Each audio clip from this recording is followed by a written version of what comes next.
우리가 함께 읽은 고린도전서 4장의 본문 말씀은 많은 이들에게 잘 알려져 있는 말씀입니다. 특히나 오늘 본문 2절 말씀, 맡은 자들에게 구할 것은 충성이라는 그 말씀은 여러분 아마도 그간에 많이 들어보셨을 겁니다. 교회에서 보통 성도들에게 어떤 직임을 줄 때 이 말씀을 많이 인용하여 말하죠. 이제 받은 그 직임에 충성하여서 맡은 바 책임을 다하라는 의미로서 말입니다. 여러분, 이는 참으로 옳습니다. 그리스도의 일꾼으로 부름받은 자들은 주님 주신 그 일에 마땅히 충성해야 합니다. 그것이 모름지기 사명받은 자들의 온당한 태도겠죠. 그런데 저는 종종 맡은 자들에게 구할 것은 충성이라는 이 말씀 앞에서 어떤 불안함을 느낍니다. 왜냐하면 많은 이들이 이 말씀을 오해할까 염려되는 바가 있기 때문이죠. 충성 그 자체에만 강조점을 둔 나머지 하나님께서 부르신 그 일에 대한 충성이 아니라 다른 것들에 대한 충성으로, 이를테면 목사 개인에 대한 충성으로 이 말씀을 오해하여 받아들이는 것을 보아왔기 때문입니다.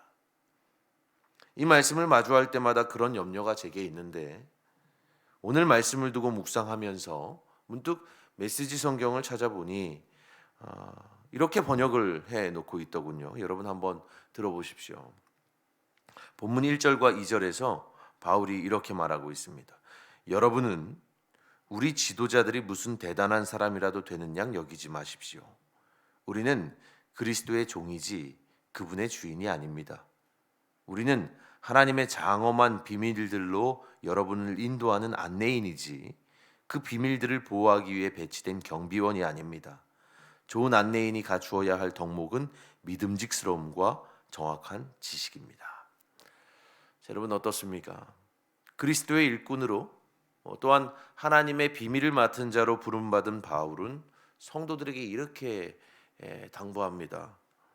우리 지도자들을 무슨 대단한 사람이라도 되는 양 여기지 마십시오. 우리는 그리스도의 종입니다. 우리는 다만 하나님의 장엄하고도 그 비밀한 세계로 인도하는 안내자에 불과합니다. 그것이 교회 지도자들의 참된 정체이고 본질이라는 것이죠. 그러니까 여러분, 우리는 바울의 이 전언을 좀 주의 깊게 들을 필요가 있습니다. 지도자들을 영적인 안내자로 존중하되 무슨 대단한 사람이라도 되는 양 그렇게 여기지 말라는 겁니다. 하나님께서 우리에게 요구하시는 충성은 하나님께서 부르신 그 일에 대한 충성이지 사람에 대한 충성이 아니고요. 더더욱 지도자 개인에 대한 충성도 아닙니다. 하나님께서 주신 사명을 잘 감당하고자 하는 그 충성만이 본질적으로 하나님께 대한 충성입니다. 예전에 제가 참 존경하는 어느 목사님의 강연에서 이런 이야기를 들었어요. 그 목사님이 어렸을 적에 삼남 일녀 중에 둘째였답니다. 5살 위의 형은요 아주 똑똑해서 주변 어른들이 야, 저놈은 크면 뭔가 정말 크게 될 것 같다 이렇게 얘기들을 하셨대요. 물론 집안의 모든 기대는 바로 그 형에게 갔겠지요. 그래서 이 목사님이 다른 데 가면 그래도 빠지는 사람이 아닌데 집에만 가면 형 때문에 주눅이 드는 거예요. 형이 너무 잘나서. 그래서 집안에서도 아주 중요한 심부름이 있으면 총명한 형에게만 그 심부름을 시키는 겁니다. 형은 심부름을 하고 노는 스타일이래요. 근데 이 얘기하시는 목사님은 심부름하는 도중에 노는 스타일이래요. 그래서 부모님 입장에서는 못 믿어온 둘째보다는 믿었고 똑똑하고 총명한 이 첫째에게 자꾸만 중요한 심부름, 중요한 일들을 맡긴 겁니다. 근데 어린 그 목사님의 마음에는 그게 그렇게 서운했대요.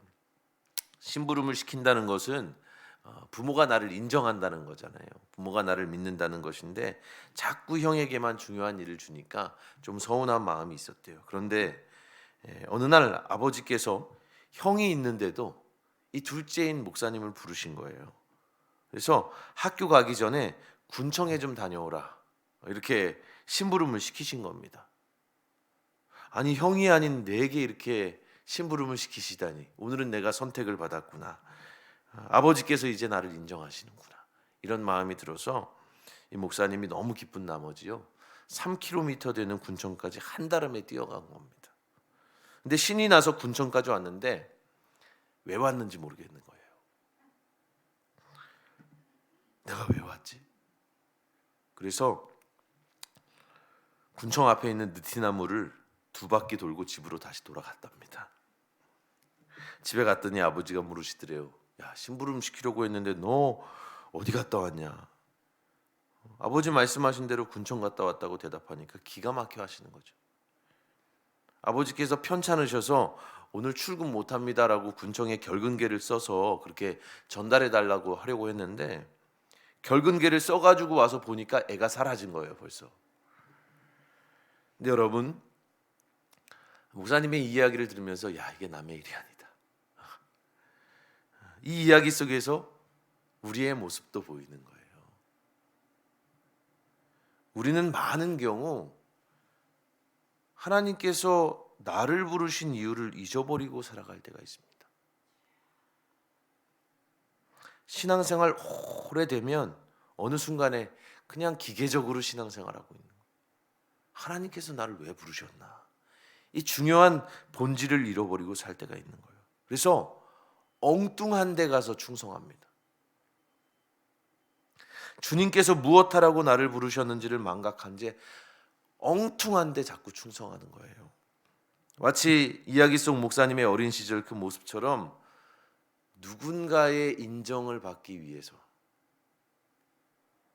목사님이 아버지의 인정을 받고 싶었던 것처럼 우리 자꾸 어떤 누군가의 인정을 받기 위해서, 그래서 몸과 마음을 다 바쳐서 충성할 때가 있어요. 가장 중요한 본질, 진정으로 내가 해야 할 일, 그것이 무엇인지를 잊은 채 그렇게 엉뚱한 데 충성할 때가 있단 말입니다.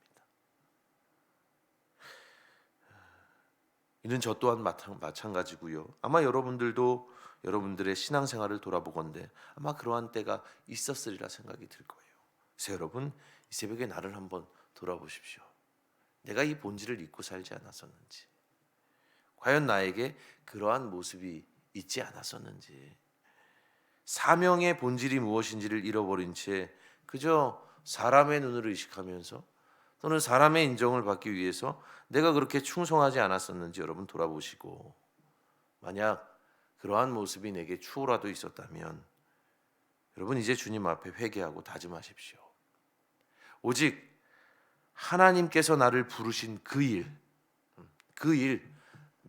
나에게 충성하라 명하신 그 일, 그 직임, 주님께서 내게 주신 그 사명에 충성함으로, 사람에게 충성하는 것이 아니요 엉뚱한 데 가서 충성하는 것이 아니라 하나님 주신 그 일 사명으로 여기고 잘 감당함으로 주인 되시는 그분께 잘하였도다, 착하고 충성된 종아, 이러한 칭찬을 얻을 뿐만 아니라 훗날 주인의 즐거움에 기쁨으로 참여하는 저와 여러분 우리 모두가 되기를 주님의 이름으로 축원합니다.